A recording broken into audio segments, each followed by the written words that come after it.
আসসালামু আলাইকুম। চোর চুরি করতে এসে কোনো কথা শোনা মাত্রই পালিয়ে গেল।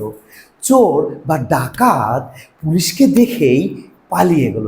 এই যে পালিয়ে যাওয়ার ইংলিশটা কি আমরা হয়তো অনেকেই জানি এবং সেটা জানি ফ্লি মানে পালিয়ে যাওয়া। কিন্তু আমরা যদি একটা গ্রুপ ভার্ব ব্যবহার করতে পারি এই ইংলিশটা হয়ে যাবে আরও অনেক বেশি প্রাণবন্ত এবং সুন্দর। What is that group verb? That is run away. এটাও হয়তো আমরা অনেকেই জানি যে তাহলে পালিয়ে যাওয়া what is the English? Run away. তাহলে চোর পুলিশকে দেখা মাত্র পালিয়ে গেল। The thief ran away on seeing the police.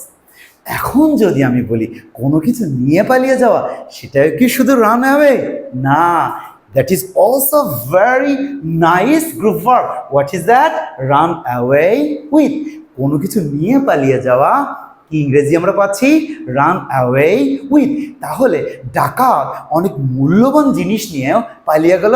The rubber ran away with valuables.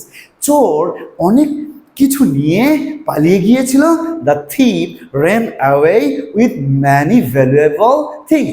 So what you are getting as group verb পালিয়ে যাওয়া, that is run away, এবং কোনো কিছু নিয়ে পালিয়ে যাওয়া, that is run away with. আসসালামু আলাইকুম।